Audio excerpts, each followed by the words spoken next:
Assalamualaikum warahmatullahi wabarakatuh. Saya ingin menjelaskan apa sih MPA atau metode penelitian administrasi.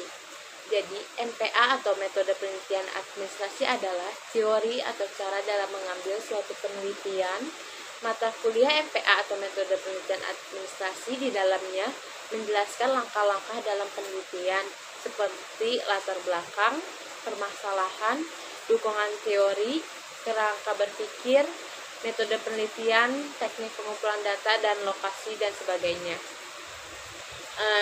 Dalam ini saya mengambil contoh tentang penelitian saya yang berjudul efektivitas program pelayanan administrasi terpadu satu pintu di Kecamatan Bogor Utara, Kota Bogor, dengan latar belakang yang menjelaskan tentang pelayanan publik. Pelayanan publik merupakan sebuah hak yang dimiliki oleh masyarakat. Setiap masyarakat berhak mendapatkan pelayanan publik demi menunjang kebutuhan hidup masing-masing individu masyarakat. Pemerintah selaku pihak yang berwajib dalam memberikan pelayanan memiliki kewajiban untuk memenuhi kebutuhan yang dibutuhkan masyarakat di seluruh lapisan. Maka dari itu, pelayanan publik merupakan hal yang wajib dilakukan oleh pemerintah sebagaimana yang diatur dalam Undang-Undang Republik Indonesia Nomor 25 Tahun 2009. Dengan ditetapkannya keputusan ini menandakan keseriusan pemerintah dalam melakukan pelayanan publik. Lalu permasalahan dalam judul saya terdapat dua permasalahan. Yang pertama, kurangnya penyuluhan program kepada masyarakat. Yang kedua, ketidakpastian dalam menyelesaikan atau kurang tepat waktu dalam penyelesaiannya.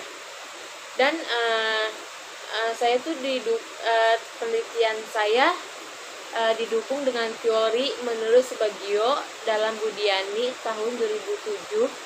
Pengukuran efektivitas dibutuhkan untuk mengetahui apakah program yang diberlakukan sudah sesuai dengan tujuan awal dari program itu sendiri. Keempat dimensi ini adalah sebagai berikut. Yang pertama, ketetapan sasaran program. Yang kedua, sosialisasi program. Yang ketiga, tujuan program. Dan yang keempat atau terakhir yaitu pemantauan program. Kerangka berpikir dalam judul saya mengambil beberapa. Di antaranya pertama, permasalahannya. Yang kedua, dasar hukumnya dalam pelayanan administrasi terpadu satu pintu di Bogor Utara, Kota Bogor. Saya mengambil dasar hukumnya dalam pasal 350 Undang-Undang Nomor 23 Tahun 2014 tentang pemerintahan daerah. Lalu yang ketiga, indikator atau dimensi pelayanan publiknya.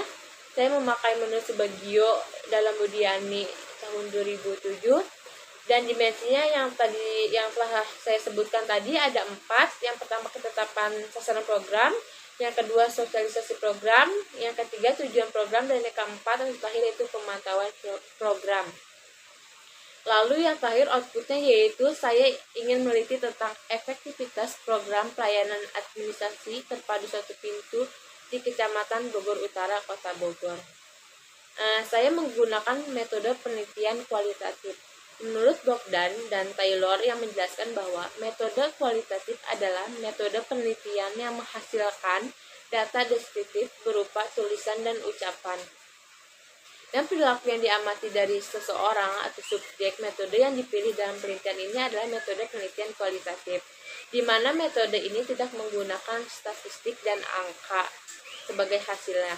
Peneliti dapat mengidentifikasi orang dan merasakan apa yang mereka alami setiap hari dengan menggunakan metode kualitatif. Dan penelitian dapat memberikan data deskriptif sehingga temuan peneliti mencerminkan detail topik yang diteliti. Saya juga menggunakan metode penelitian kualitatif dengan model deskriptif untuk dapat melihat efektivitas program pelayanan administrasi terpadu satu pintu di Kecamatan Bogor Utara. Saya mengambil teknik pengumpulannya itu berupa wawancara. Data primer yang diperoleh dalam penelitian ini berupa hasil wawancara yang mendalam terhadap informan. Wawancara mendalam dengan informan dan pihak-pihak yang terlibat langsung dalam pelayanan publik di Kecamatan Bogor Utara menjadi sumber data utama dalam penelitian saya. Saya juga menggunakan wawancara terstruktur dan dalam wawancara ini pertanyaan langsung ditanyakan selama wawancara pribadi dengan informan menggunakan instrumen seperti catatan, pena, dan perekam. Dalam metode wawancara ini, responden yang terlibat seperti Kecamatan Bogor Utara, aparatur yang bekerja di kecamatan seperti kepala seksi, bagian pemerintahan, terutama administrasi, kepala seksi kesejahteraan sosial, lalu juga masyarakat yang sedang mengurusi administrasi kependudukan, maksudnya yang sedang mengurusi administrasi di Kecamatan Bogor Utara. Lalu saya yang memakai yang kedua setelah wawancara, observasi. Metode observasi adalah suatu strategi pengumpulan data di mana peneliti melakukan pengamatan langsung terhadap gejala-gejala yang ditemuinya, baik pengamatan itu nyata maupun simulasi.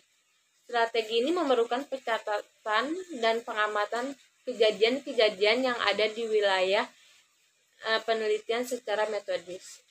Saya menggunakan pendekatan observasi ini untuk memastikan bahwa pelayanan publik yang diberikan di Kecamatan Bogor Utara efektivitas atau tidak gitu yang diharapkan masyarakatnya. Dan saya juga yang memakai yang terakhir yaitu dokumentasi. Metode dokumentasi adalah laporan acara tertulis yang memuat isi acara dan disusun dengan tujuan menyimpan dan menyampaikan informasi sepanjang acara. Hal-hal tertulis seperti buku, dokumen, peraturan, risalah, buku harian, dan sebagainya digunakan untuk melakukan pendekatan dokumentasi saya. Saya ingin melihat SOP yang telah dilaksanakan seperti pelayanan yang diberikan oleh petugas di Kecamatan Bogor Utara yang dapat dilakukan dengan melihat dokumen pendukung dan mengambil gambar berupa foto di Kecamatan Bogor Utara seperti sarana prasarana serta keadaan masyarakat yang sedang mengurusi urusan terutama dalam pelayanan administrasi. Teknik pengumpulan data ini untuk mengumpulkan data sesuai tata cara penelitian sebagaimana diperoleh data yang dibutuhkan. Dalam penelitian ini, saya juga menggunakan teknik pengumpulan data yang bersumber dari studi kepustakaan dan studi lapangan. Dan lokasi yang saya ambil beralamat di Kecamatan Bogor Utara, Jalan Gagalur 1, nomor 2, RT 03, RW 02, Tegal Bundil, Kota Bogor, Jawa Barat, kode pos 16152, Indonesia. Kenapa saya memilih lokasi ini? Karena Kecamatan Bogor Utara memiliki 8 kelurahan yang menjadikan Bogor Utara salah satu kecamatan yang memiliki cakupan wilayah yang luas di Bogor Utara. Mungkin ini saja yang bisa saya jelaskan tentang MPA atau metode penelitian administrasi dan contoh dalam penelitian saya. Mohon maaf apabila ada kata-kata yang kurang jelas. Wassalamualaikum warahmatullahi wabarakatuh.